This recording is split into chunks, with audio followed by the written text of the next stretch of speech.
In this slideshow, I discuss how orchestral speech and the jump relate to the variable release threshold hypothesis of stammering.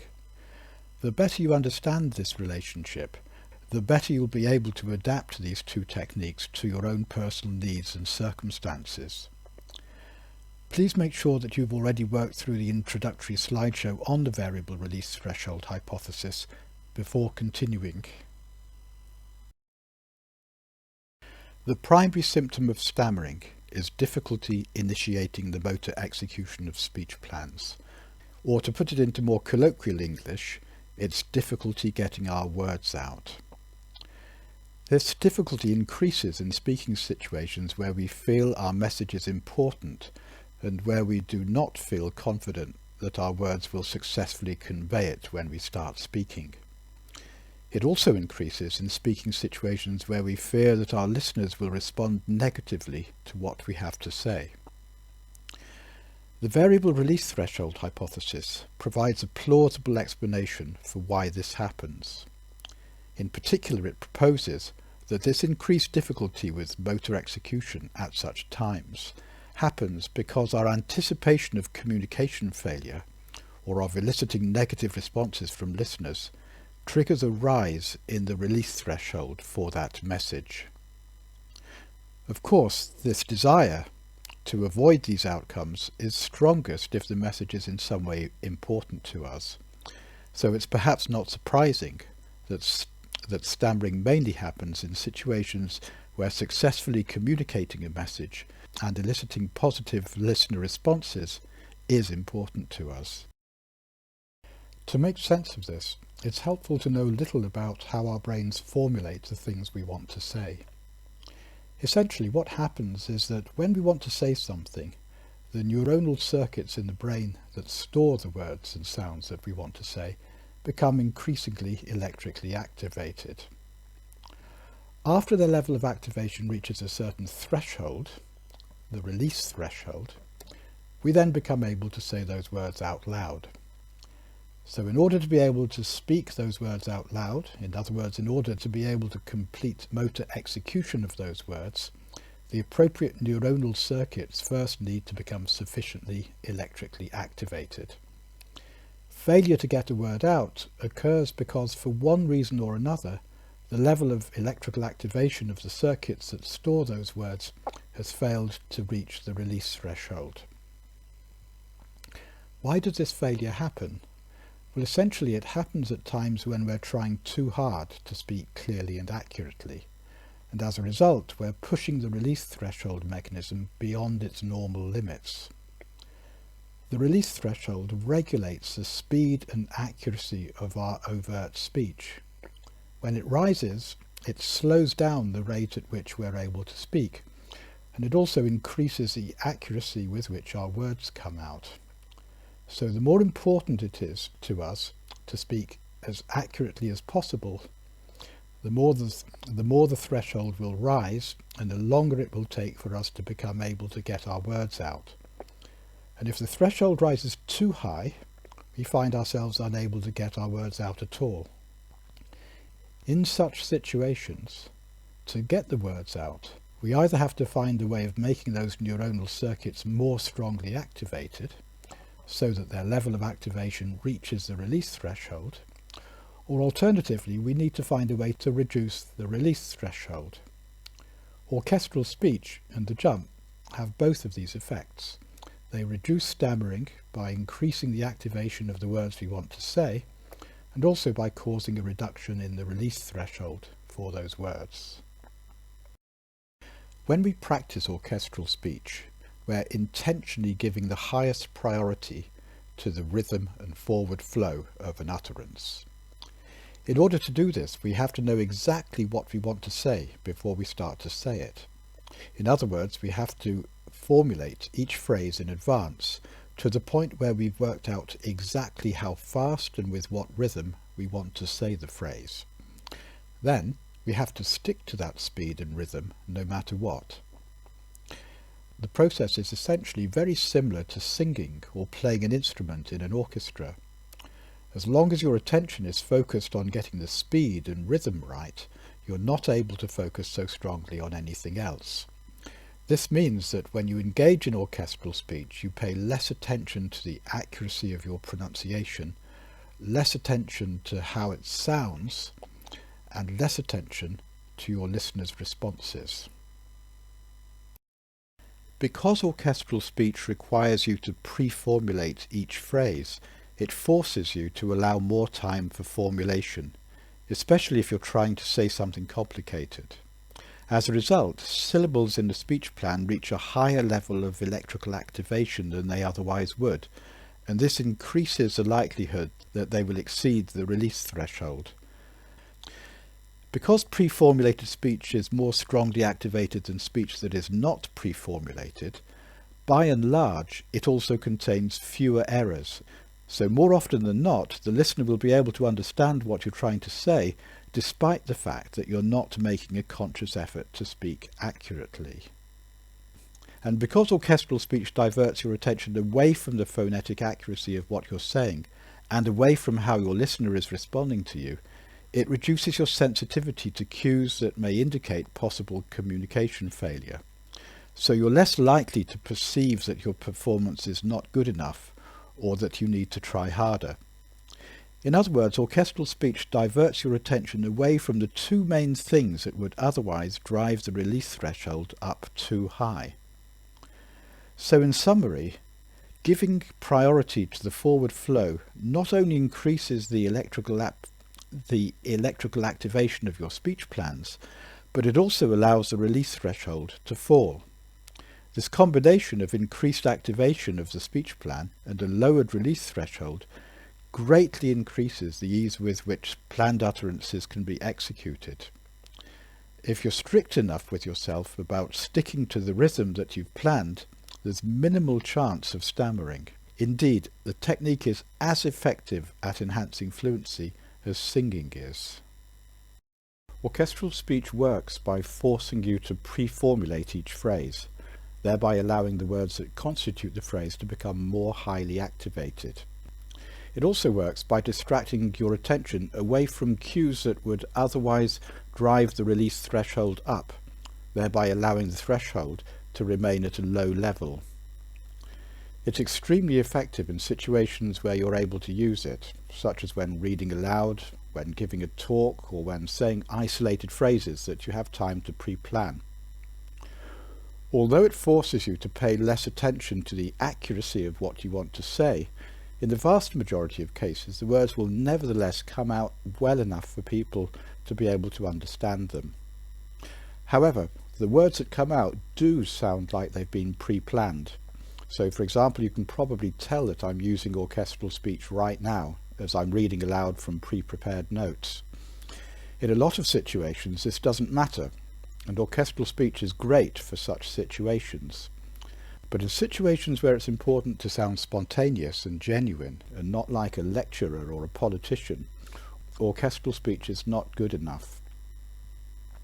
Also, although orchestral speech will substantially reduce your fear of stammering when giving talks and lectures, and when saying isolated pre-planned phrases, because of its limitations, it probably won't reduce your fear of stammering in spontaneous conversation.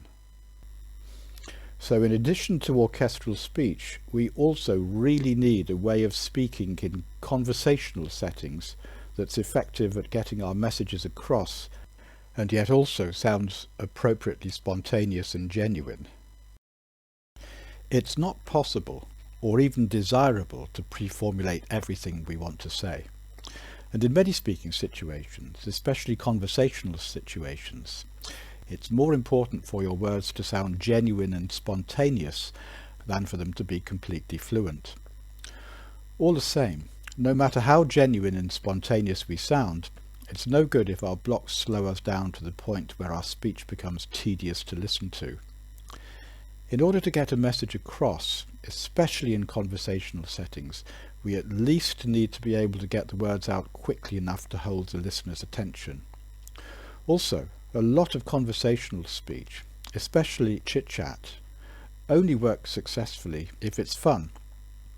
If conversation is hard work, either for the speaker or for the listener, the tendency will be to cut it short and not to want to continue. Two key advantages of the technique known as the jump over orchestral speech are that it enables you to continue to move forward at a reasonable rate and to sound genuine and spontaneous.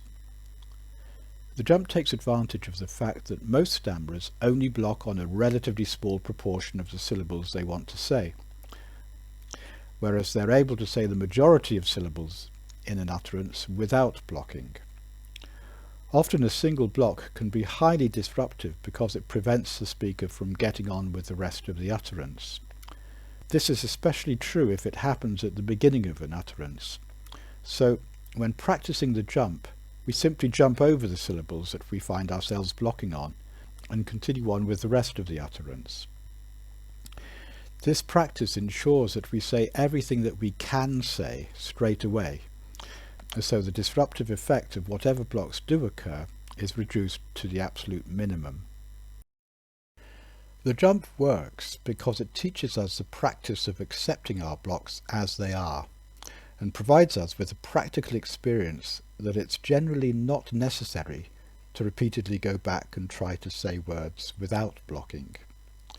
It teaches us that most of our blocks don't matter, and that as long as we're able to move on from them quickly, listeners will generally be able to understand us.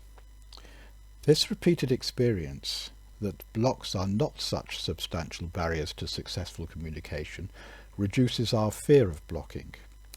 And as our fear of blocking reduces, the release threshold is no longer driven to excessively high levels by our desire to avoid them. Consequently, once we start practicing the jump, we find that many of our anticipated blocks simply fail to materialize. In the short term, the jump reduces the disruption caused by blocks. And because the jump reduces this disruption, it substantially increases the likelihood that listeners will understand what you're trying to say. Also, because when using the jump, your speech will sound genuine and spontaneous, your words are far more likely to have the impact that you want them to have. Over time, because when practicing the jump, you repeatedly experience that your blocks are no longer so disruptive to successful communication, your fear of blocking starts to reduce. And as that fear reduces, the tendency for the release threshold to be pushed up too high also gradually reduces. This sets into motion a positive cycle, whereby the frequency of instances where blocks occur decreases substantially. And as the tendency to block decreases, the iceberg of secondary symptoms that has accumulated over the years starts to gradually melt away.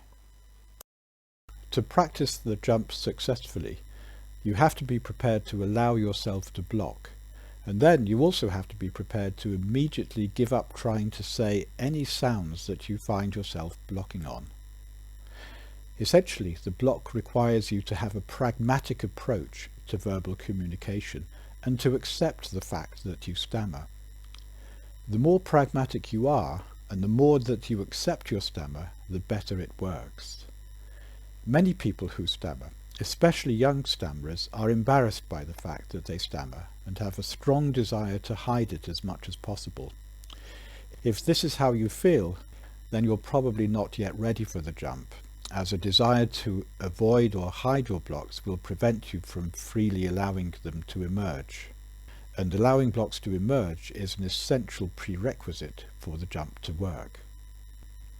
Essentially, the jump will only work well for you once your sense of self-esteem and self-identity is no longer dependent on your ability to speak fluently, as it is only then that the desire to hide the stammer no longer poses an obstacle.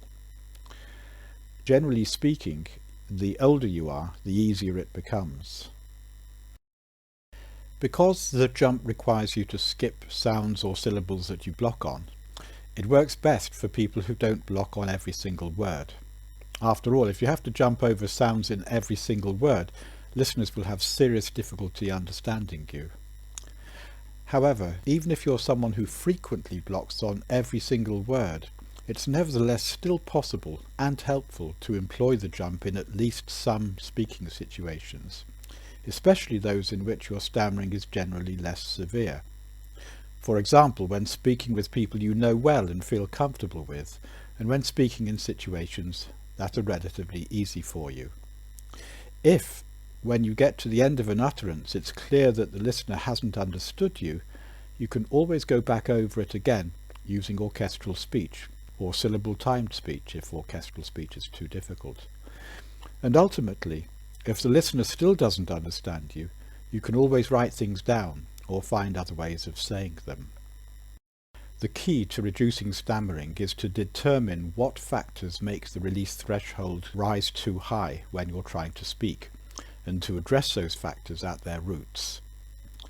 In essence, the main factors that cause the release threshold to rise are trying to avoid stammering and trying to avoid speech errors.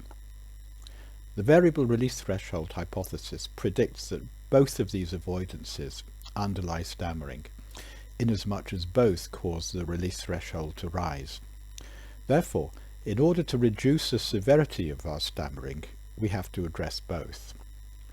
Of these two types of avoidance, the negative impact of trying to avoid stammering has been relatively well recognized and understood for quite some time, and many speech therapy approaches are based around non-avoidance of stammering.